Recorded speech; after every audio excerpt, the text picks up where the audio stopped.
Let's continue then with the focus on the upcoming local government elections then. And as voting day draws near, political leaders in South Africa ready themselves to hit the campaign trail in a final attempt to woo undecided voters with a week to go before the most important and competitive election since 1994. Political parties in South Africa are wrapping up their campaigns this week. Parties have been crisscrossing the country to sell the good story to voters. There are close to 36 million registered voters and they have a choice of more than 40 political parties. But many voters remain undecided. For more on this story, we are now joined via Zoom by political analyst Dr Ntsikelelo Breakfast. Dr. Breakfast, it's always a pleasure to have you here on SABC News. Thank you so very much for being with us.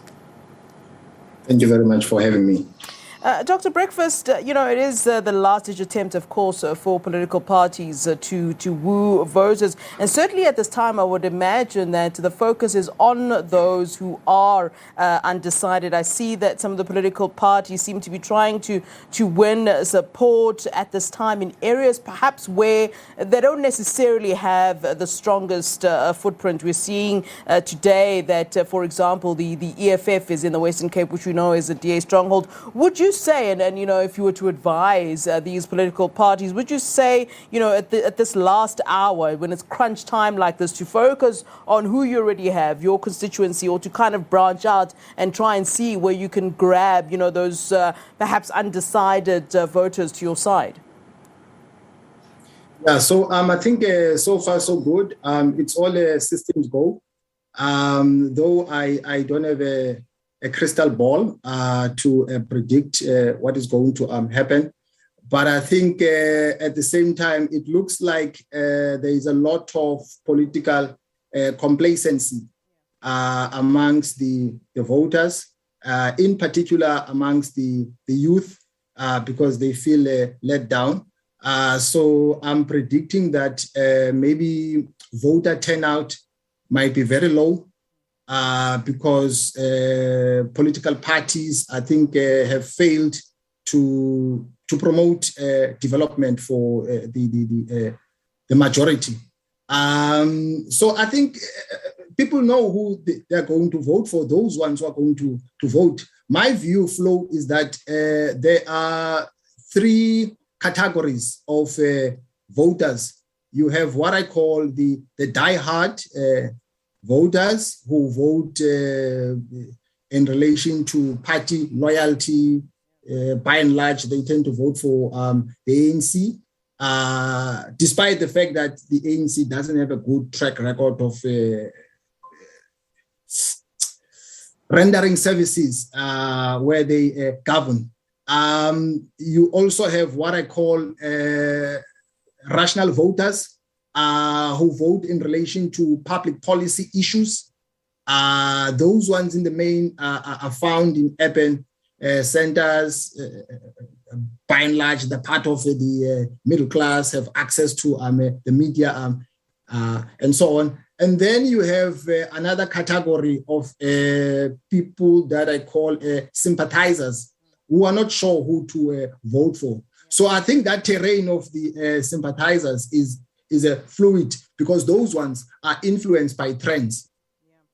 Dr. Breakfast, I've been looking at a lot of commentary lately on social media just to get a sense of, what the public thinks. And certainly social media isn't a clear picture of what, or paints a clear picture of what South Africans really have to say. It just shows you a little bit of it, certainly. But I'm seeing a lot of commentary around the fact that, or there's a perception rather, that some of the larger parties might indeed be humbled this time around. The fact that there's quite a number of different choices or different parties to choose from, which people would want to maybe try out. And I hear you talking about the fact that people still will, vote along party lines. But I wonder if now, you would have seen people are even protesting the ANC coming into their areas to campaign this time. This is something that we've hardly seen, but certainly this has been going on.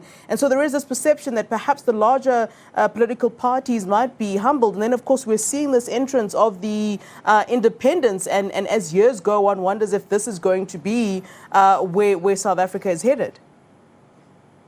Yeah, I think social media is a space that we should not take for granted. I think there is a lot of intellectual exchange that takes place there. I think the losses of the ANC are not necessarily the gains of opposition parties. Yes, I mean, as a country, we are in the belly of the beast because of the ANC. The ANC has fallen short in terms of improving the lives of the people qualitatively. But it's not obvious that opposition parties are going to do well because of that. I have not been impressed by the strategies that have been employed of late by opposition parties to outmaneuver the ANC. Yes, the ANC is participating in these elections on the back foot, but you cannot take the ANC for granted because the ANC does have strong points. One of them is the fact that they have a link with the grassroots. Their campaigns are, very organic. Door-to-door campaigns. And those campaigns, they go a long way in terms of reaching out to the poorest of the poor. But I'm not impressed by the strategies of opposition parties, in particular the DA. I'm very disappointed with them because I think, some of the maneuverability in some places, it has backfired on them. I can expand on that later on, Flo. Yes. At this time, though, what I'd like to talk about is, the logistics, if I can put it that way, really, of these elections. Some of the parties we know would have hoped that these elections would have been postponed to next year. And I wonder if you are of the view that political parties have had, in general, enough time to campaign, to persuade South Africans to vote for them. I mean, let's not forget that we are certainly in the midst of a pandemic, even if we may be on level 1 of lockdown regulations. The point of the matter is that we are still having to keep that in mind. How hard do you believe the campaigns might have been for the political parties this time around, and if they would have an effect on those results that we'll certainly be getting soon? Yeah, so I think a lot of political parties flow across the political spectrum were banking on the fact that the elections were going to be moved to the right. But then it turned out that the Constitutional Court had a different view. So they've been found wanting. You don't win flow elections because you've got a good message. You have to have money. Yeah. So I think the parties that are going to do well, obviously, I think the top 3 is what I call the top dogs, yeah. Namely ANC, DA, and the EFF. But at the same time, you cannot underestimate the underdogs because there might be dark horses like the Freedom Front and so on. The other issue, Flo, quickly, is the issue of COVID-19. I think because elections are held under abnormal circumstances, that does pose a potential threat to the freeness and the fairness of the elections. Dr. Breakfast, you wanted to expand on this issue that we were talking about when it comes to the possibility of the larger parties being humbled. You don't seem to believe that is a possibility. But I do wonder if you are indeed, you mentioned the dark horses, the possibility, and we've seen in the past too, the kingmakers that they ultimately do become. I mean, what will you say that, after the election results are now out and there've been some surprises? Do you have in your mind the idea that they could indeed be a surprise from what you call, those top dogs, the top three that we all know of? Yeah. Yeah. So, Flo, in politics, in my opinion, there's nothing obvious to the extent that it cannot be questioned. It's only the colors which are obvious. Even the colors are debatable, because if you switch off the lights, you don't see anything. So it's not obvious that the majority of people, because they're unhappy with the ANC, they are going to vote for opposition parties. Yeah. Politics is about power. And how do you get power? You need strategies. So power doesn't come to you. You develop ways and means of outmaneuvering your opponents. For instance, I mean, in the Nelson Mandela Bay, the DA, in my opinion, doesn't stand a chance of retaining this metro. Yeah. Because Flo, what is the DA stands to benefit by using a black mayoral contender?